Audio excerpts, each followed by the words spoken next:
ils refusaient de le croire, ils refusaient de l'accepter, et ils essayaient de le tuer à chaque fois. Comme ils l'ont fait pour Jésus.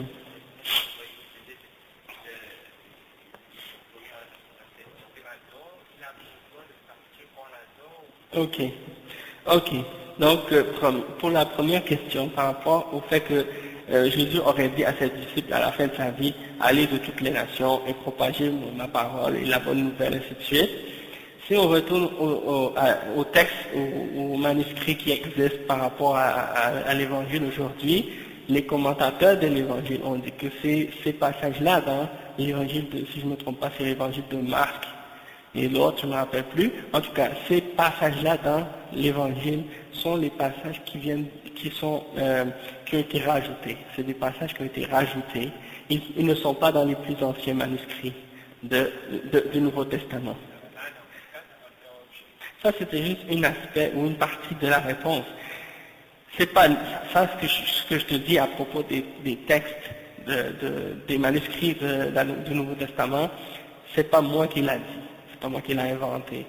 C'est les commentateurs de la Bible qui sont eux-mêmes des chrétiens qui disent ça. Ça, c'est de un. Deuxièmement, vous avez dit que Paul de Tarse. Ouais, je ne l'ai pas amené avec moi. Je n'ai pas amené les vins. Je l'ai à la maison moi aussi. Deuxièmement, Paul de Tarse n'était pas un disciple de Jésus. Il n'a jamais connu ni vu Jésus durant sa vie. D'accord? C'était un rabbin juif de nationalité romaine. Ok? Il avait la nationalité romaine en tout cas. Et il torturait les chrétiens. Les premiers, disons, il n'y avait pas encore le christianisme, puisque le mot chrétien n'existait pas encore à l'époque. La religion chrétienne, ça n'existait pas non plus. Les premiers qui ont cru en Jésus priaient aux mêmes endroits que les Juifs.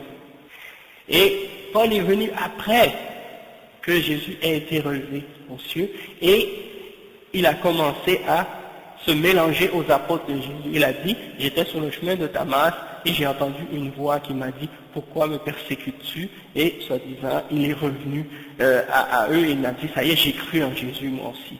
Les gens l'ont pris pour un disciple, mais il n'est pas un disciple. Il n'a jamais vu Jésus, ni entendu Jésus de sa vie, il n'a jamais rencontré Jésus non plus. Et étant donné qu'il a étudié le judaïsme avec un des plus grands rabbins de l'époque, il connaissait bien les enseignements de l'Ancien Testament aussi, et il connaissait aussi la philosophie grecque et autres, puisqu'il avait étudié aussi ces choses-là. Donc il s'est mélangé aux apôtres et il leur parlait, il connaissait la religion, il a fait en fait sa propre religion. C'est le christianisme tel qu'on le connaît aujourd'hui, le vrai fondateur de cette religion-là, c'est pas Jésus, c'est plutôt Paul. C'est lui qui est le vrai fondateur du christianisme. Et les 14 lettres qu'il a écrites aux différentes églises qui étaient un petit peu partout, en fait, c'est elles qui composent, qui forment les bases de la religion chrétienne, qui sont une grosse partie de l'évangile que les chrétiens suivent aujourd'hui. C'est les lettres de Paul. Donc, lui, il a ramené, comme tu dis, le judaïsme aux autres qui n'étaient pas juifs, mais en le transformant et en adaptant le judaïsme à ces différents peuples païens là qui adoraient des idoles et qui adoraient d'autres choses que Dieu, pour leur faire croire en ce message-là. Puis par la suite, le message du christianisme a été adapté par l'Empire romain avec Constantin, vous savez l'histoire, avec le concile de Nicée. Puis on a voté pour la Trinité, on a voté pour les 4 évangiles, parce qu'il y avait plus que 4 à l'origine, mais on en a pris ces 4-là, puis on les a choisis, on les a mis dans le couvercle avec les autres, et on a dit ceux-là sont inspirés, les autres c'est des apocryphes, et après ça, qu'est-ce qui est arrivé, c'est qu'il y a eu les autres chiismes qui sont apparus, le protestantisme plus tard, avec Martin Luther et tous ces autres trucs, qu'est-ce que vous avez déjà entendu parler de ça. Donc c'est pour dire que Jésus n'a jamais dit vraiment d'aller aux autres nations et d'enseigner aux autres nations, et c'est Paul lui-même qui a fait ça, et les passages qui mentionnent ça dans l'évangile sont des ajouts, clairement, d'accord? Ouais. Ah oui, la dernière question, la prédestination, oui, ok, ouais, d'accord. La question de la prédestination, c'est qu'on n'a pas le choix d'y croire si on est un croyant en Dieu. Si on... Attends, je vais vous expliquer. C'est que, quand on dit qu'on croit en la prédestination, quand quelqu'un dit qu'il croit en Dieu mais qu'il ne croit pas en la prédestination, ça implique des contradictions dans sa foi. Je vais vous dire pourquoi. Premièrement, tout le monde est obligé de dire s'il croit en Dieu que Dieu sait tout. Donc tout le monde doit être d'accord de savoir que Dieu, il sait notre destination. Comment on va finir et où on va finir. Personne ne peut remettre ça en question. Deuxièmement, personne ne peut remettre en question aussi le fait qu'il n'y a rien qui peut aller contraire à la volonté de Dieu. D'accord? Et il n'y a personne qui peut remettre en question le fait que Dieu est tout puissant et qu'il a le contrôle sur tout ce qui se passe et qu'il n'y a pas rien dans l'univers qui peut aller contre sa puissance et contre sa volonté. À partir de ce moment-là, on est obligé de croire à la prédestinée. Ouais, c'est vrai. Et ça, c'est des choses importantes aussi que tu rajoutes. C'est vrai que Dieu, il est sage aussi. Il est juste et il est bon, comme tu dis. Donc, tout ça, et en plus, il est tout puissant, il est omniscient et il a une volonté qui est au-dessus de toute volonté. D'accord? Donc ça, c'est tout ça ensemble, ça nous aide à comprendre la question.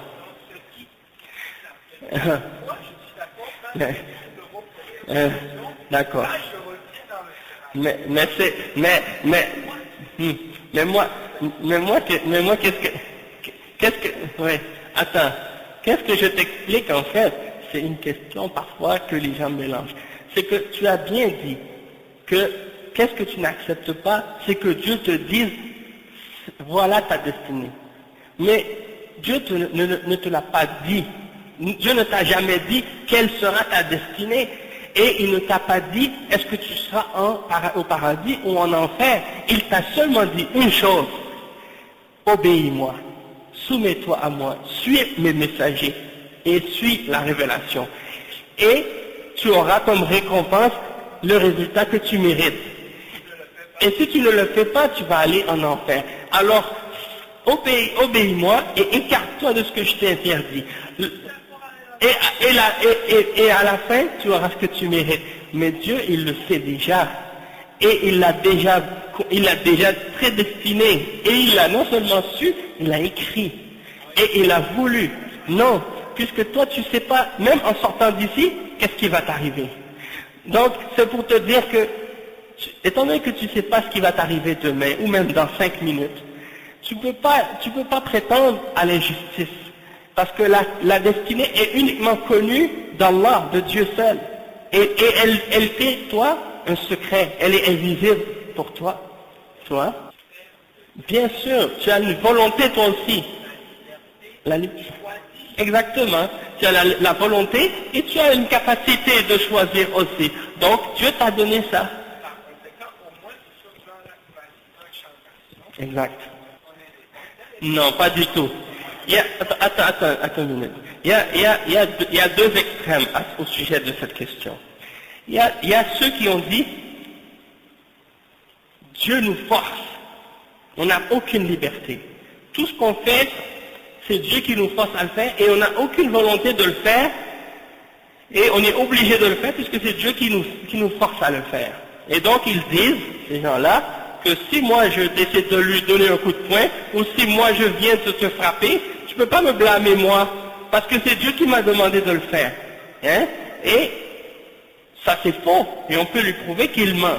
Pourquoi? Parce que Dieu a interdit de faire du mal aux autres par l'intermédiaire de ses prophètes et de ses messagers. Donc celui qui voudrait essayer de se défendre pour qu'est-ce qu'il fait de mal en utilisant la prédestinée, on lui répond en disant non, tu ne peux pas te baser sur la prédestinée pour justifier le mal que tu fais aux autres puisque Dieu t'a interdit de faire le mal aux autres. La même chose, la personne qui fait le bien, il remercie Dieu de lui avoir permis de faire ce bien-là et il aura la récompense pour le bien qu'il a fait et celui qui a fait le mal aura la punition pour le mal qu'il a fait. C'est la même chose, mais il y a l'autre extrême aussi.